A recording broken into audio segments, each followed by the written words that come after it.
afternoon, everyone. My name is Katrina Douglas. I'm a chartered marketer, and I also head marketing for One and One. And it's great to be here and talk to you guys this morning.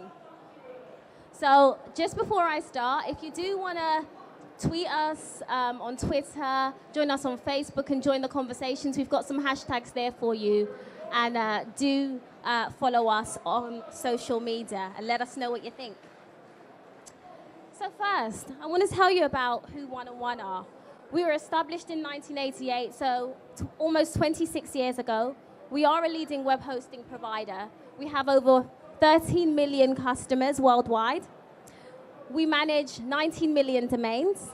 And together with FastHost, who is also a web hosting provider, we are the UK's #1 web host with over 1 million customers.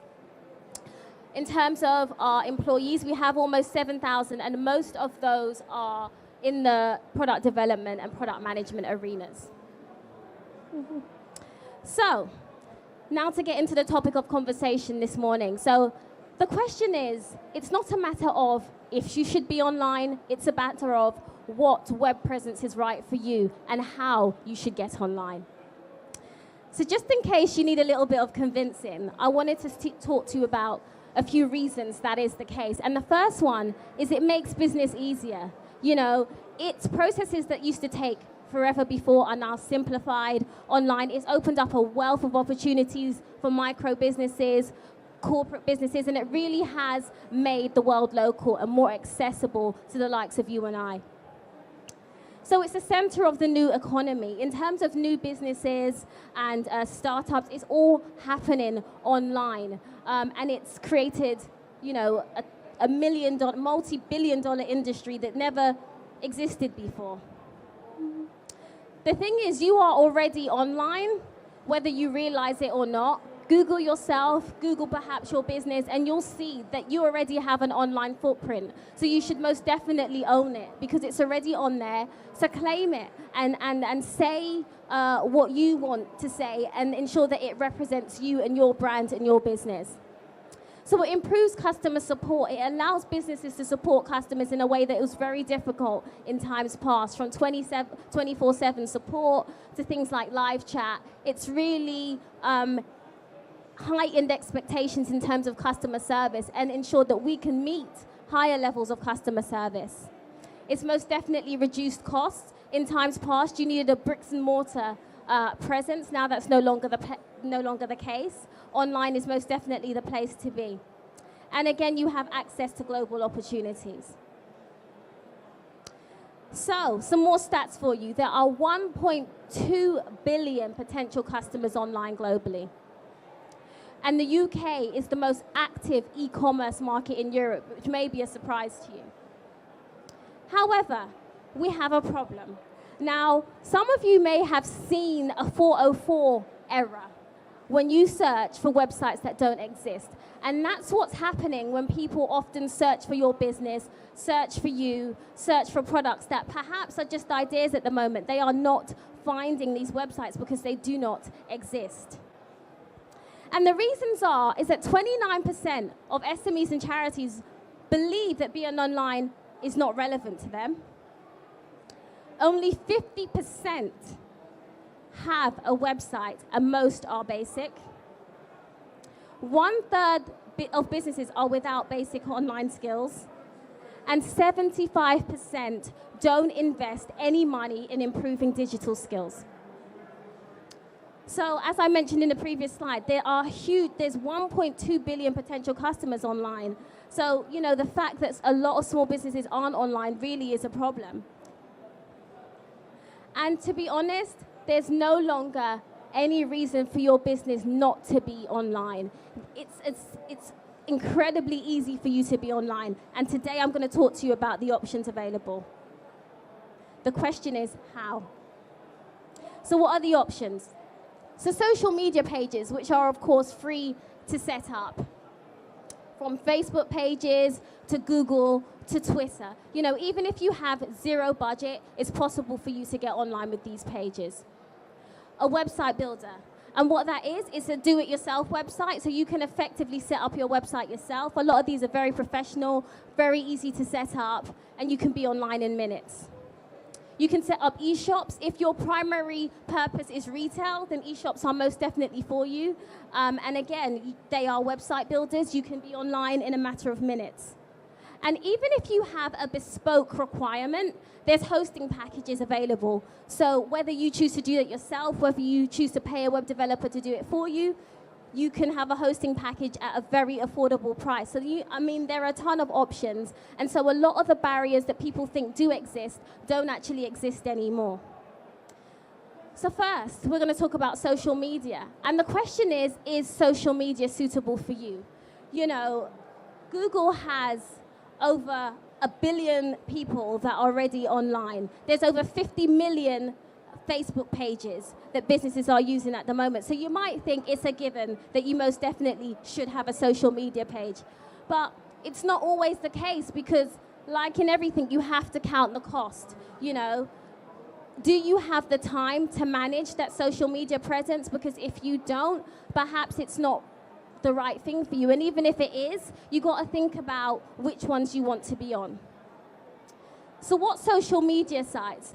Every social media site has a personality.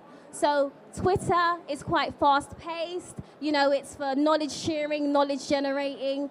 Facebook is still, you know, the channel where everybody is. So it's the popular kid on the block. Google Plus is still a bit geeky. Pinterest, a lot of women are on Pinterest and it's quite professional. You know, so you got to think about your brand, your business, what it represents, and which of these social media networks are right for you. You don't necessarily have to be all things to all men. And another question you need to be asking is, should it be your primary web presence? A lot of small businesses use their Facebook page as their main business presence, and that is quite successful for them.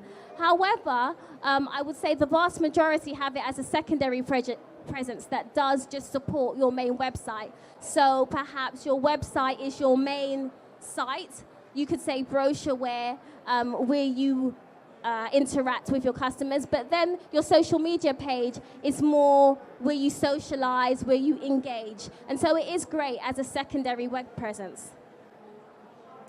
And then another important question is, where are your customers? You know, for the business that you have in mind, there will be probably a social network where the bulk of your customers are. If you're in business to business, perhaps that's LinkedIn. Perhaps if it's consumer-based, maybe it's Facebook. Perhaps if it's a more geeky product, then it's going to be Google+. But that's something you really need to think about, because there's no point being on social networks where your customers or your target audiences are not. So I wanted to give you 5 tips for social media success. What I would say is that you definitely need to customize your page. And I like this example here. So a good image that represents your business, a good header image, customize those tabs, maybe have a welcome page, so that it's Facebook, but then it also represents you. Keep your page current. It's very important. Post frequently, post consistently. And that goes back to the point about counting the cost, because if you don't have time to keep your page current, then there's very little point, because sometimes an empty page is worse than no page at all. Also, you want to engage some more. The thing about social media is that you kind of need to be social, but you'll be surprised at how many sites or how many pages you go to and there's nothing going on. People aren't being social. And it's the place where you kind of take off the corporate hat to a certain degree, and you let your audience know that you're a person, you're human, you have personality, your brand has personality, and it's such a great opportunity, and it's such a shame to see pages where there is no engagement. And use multimedia. So I like this stat as well. Facebook posts with images receive 53% more likes and 104% more comments. So if you can post a picture, post a picture. If you can say it with a video, say it with a video. Mix it up, have text, have video, have pictures, and have a range of multimedia. and advertise. Organic reach, what I mean by that is posts that you don't pay for, just posts that you just post for free. They have a limited reach. And this is something Google has done on purpose. You may be familiar with something called EdgeRank, and it's a way that Google ranks how visible your posts are. If your posts don't get that many comments, if your posts don't get that many likes, you are not going to show up in people's streams. So, you can advertise quite affordably, and especially if you want your Facebook page, for example, to be your main web presence, you kind of need to put some budget in. Maybe start off with just the organic posts and content and engage it, and then back that up with some advertising. So those are my 5 top tips for you for social media success. Or maybe it's a website builder. So this is a professional website that is created by you. Okay, and I'm kind of gonna plug us on this one. We have a phenomenal website builder, and it's called One-on-One My Website. You can actually get a demo on the stand over there. And what these website builders do, they're quick and easy way to get online. If you don't have bespoke requirements, they have some great templates, all the functionality that you need. It's an all-in-one solution, so right through to setup, to management, and we also have things like newsletter tools, SEO tools. It's an all-inclusive package, so it takes care of your design, your management, and your marketing. And if you have a limited budget, then it's definitely the way forward. For us, our website builder, you can get a package for actually 99p a month, and it's a really good package at that. So if you were worried about thinking that you don't have the budget to kind of get online now, it really isn't a barrier. And I know that's one of the reasons why a lot of small businesses aren't online, because they think the cost and the time, but it's more accessible than it's ever been.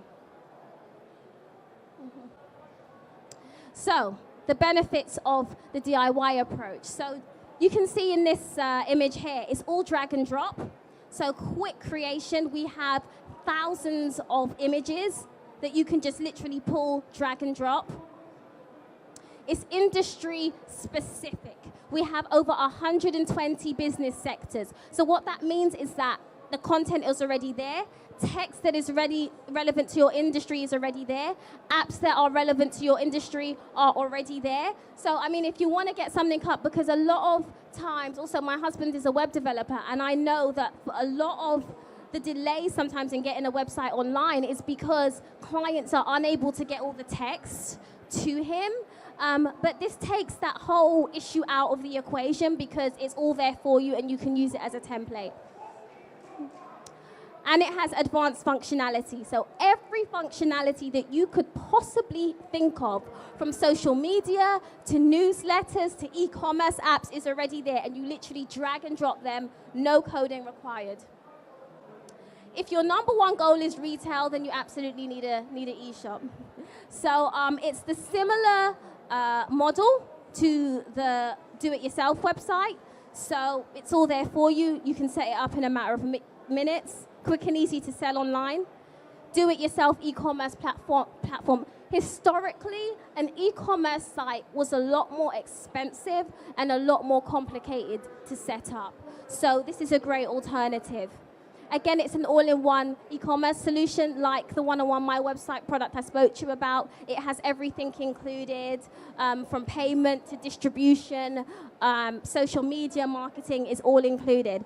And something that you have to think about when you're selling online is compliance with legal and security, and that takes care of it for you. So that, for me, that is a huge advantage. You don't have to pay lawyers or anything like that. It's all included in the product.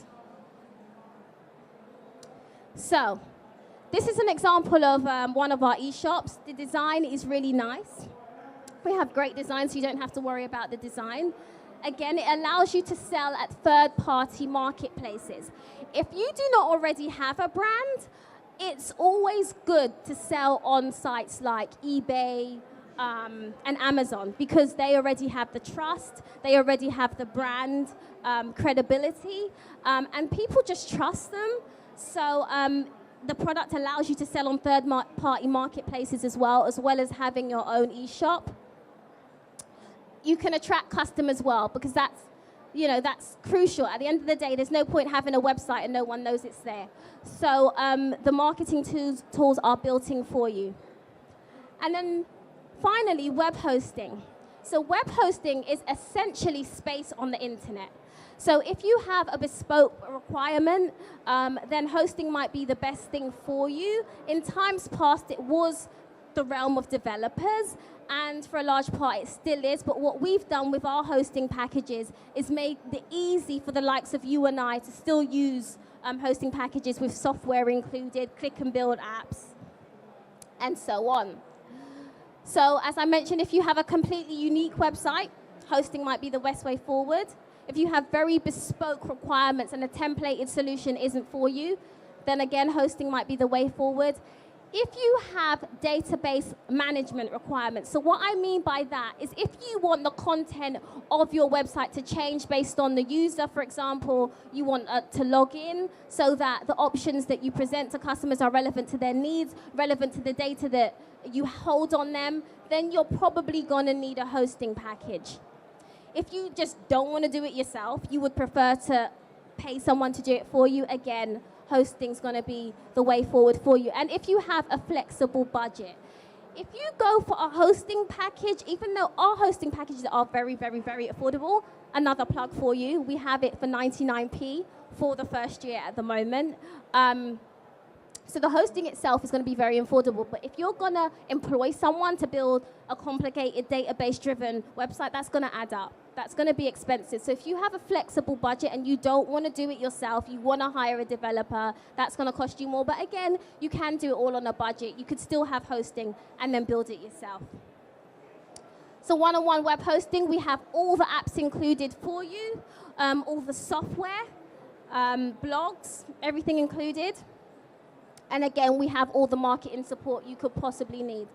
So what are the 3 key questions that you need to ask yourself when you're thinking about which web presence is right for you? The first is, what do you want your website to do? Do you want it to be to provide a service? Do you want to sell online? What do you want to do? Because for the most part, that is going to heavily dictate what web presence you need. So you need to think about the primary focus, the primary goal of your website. You also need to think about how much you want to spend, because again, that has an impact. From free, if you have zero budget, then I guess you have your social media pages, to the website builders, which are very affordable also. So you need to think about your budget. And how much control do you need? Because, for example, for Facebook, they are notorious for changing the rules. Really, your page is pretty much in their hands. It's free. So if that's fine with you, then go ahead with that. Again, do-it-yourself websites, you have quite a significant amount of control. But however, with a hosting package, obviously that offers you more flexibility to a certain degree, because you can pretty much create anything that you want. But a templated website is essentially a templated website. But, ours do offer a great deal of control and flexibility, but it is a question you need to ask yourself.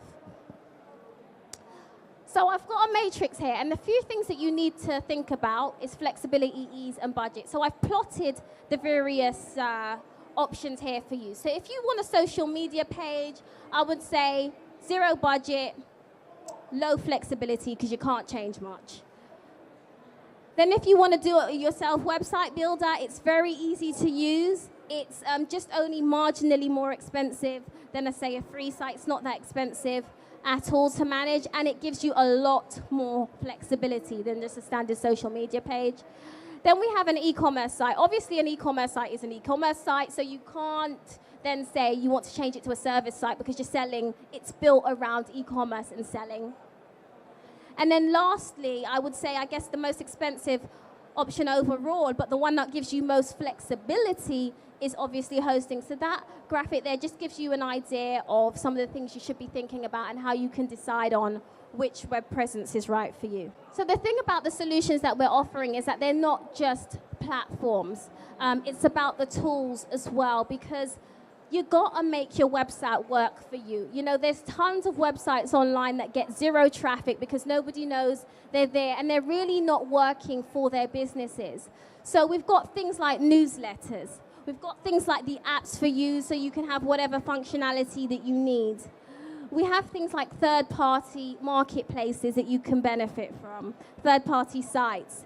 And we also have analytics. Now, I would say you always need to have analytics on your site, because it tells you what's going on, it tells you what's working, it just allows you to base your decisions on facts and not assumptions. So we have Google Analytics, we have analytics, should I say, included. Social media is where it's at the moment. You know, everybody's online, everyone's on social media. In fact, 73% of the population is on social media. So we have Social Media Hub, where you can manage your social media from within the product as well. And there's also two fundamental things that you need to think about. So you have to consider Google. Google rules, you have to consider Google, and you need to consider Google from the outset. And one of the things you need is a very strong domain. And at this point, it's worth saying that we are on the .com stand. .com is most definitely the global standard. It's recognized worldwide. You need a strong domain. And you need quality content. Google values content above all. So your website needs to have good content. Whether you're curating content, which means pulling content from other websites and repurposing it in a way that's relevant to your audience, or you're writing content from scratch, you really do need quality content. So first off, let's go back one. You need to choose the right top-level domain.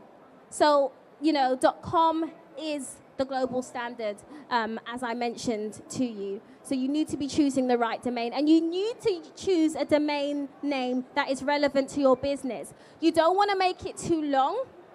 You want to make it easy for people to remember. That way it's easy for people to frequent your site because they haven't forgotten your domain name or forgotten how to spell it. And one thing that you have to remember is that sometimes people put words together for a domain that really add confusion. I can't think of any examples now, but you got to think about if your name, the name of your business, or what the domain that you want has two names, for example, you got to make sure they're going to look right and make sense when you purchase a domain.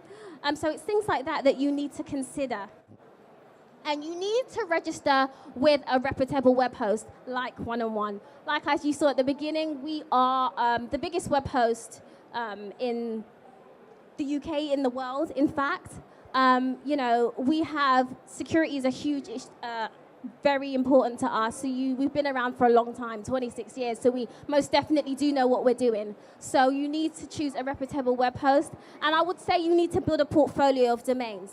So what I mean by that is, yes, secure your main domain, but also secure misspellings, you know, maybe secure other relevant TLDs. So yeah, do build up a portfolio. So have .com most definitely as your main name, maybe, you know, variations as well, so that you're safeguarding your brand. One thing I did want to tell you as well, a lot of people assume that .coms are scarce and that there's not many available, but VeriSign has done some research recently. And as you can see, this chart shows the availability of .com domains based on the number of characters that they have. And you can see those domains with 13 characters, I don't even know how to say that number, but the point is there are tons of .coms still available, so do have a look and definitely get your .com secured. So content marketing. So content marketing is essentially using content to attract people to your business and to your site. And I love this guy. Big fan of him. If you ever get a chance to read any of his books, definitely do. He's written books like Permission-Based Marketing, which is a absolutely brilliant book, main text for a lot of proponents of marketing, books like The Purple Cow, tons of books. And what he says is content marketing is the only marketing left. And, you know, I don't know if I would go that far, but I absolutely do get him. You need to include content in all your marketing initiatives because content rules. Content is what Google loves, and you can spend millions on advertising. But if your content is poor, you know, you're really not going to get the traction and the results that you need. So what are my top takeaways for you today? Getting online is a must. You know, I'm always flabbergasted to hear that 50% of small businesses are not online. It's a must. You know, hopefully I've shed some light on some of the opportunities that are available and why it's so important for you to be online. You absolutely just need to be there. And you need to think it through first. You know, well, oftentimes the first thing people want to do is get their website up online. But before you do that, you need to think it through. You need to plan your business, of course. You need to plan that web presence. You need to just really think about it and think about some of the things that I've spoken about. Is it a social media page? Is it a do-it-yourself website builder? What are those social media sites that you need to be on? How do you want to market it? Think it through before you get online. And you want to be choosing the right domain, a domain that represents your brand, is true to the image that you want to present. You need to consider Google. Google is king. Content is king. And that doesn't need to be an afterthought. You need to be thinking about it from the very beginning. Yeah, and finally, I guess I just said that. Content is absolutely king. And I definitely do, I'm with Seth Godin on that. You know, content rules. And you're not going to get the traction that you need to get without good content. So the last thing I want to say to you is your success is in your hands. You have options, and they are very good options. You can be a success using any one of these options. You know, it's not about which one is better per se. Generally, it's about which one is right for you. You know, so you can most definitely be a success with any of these options.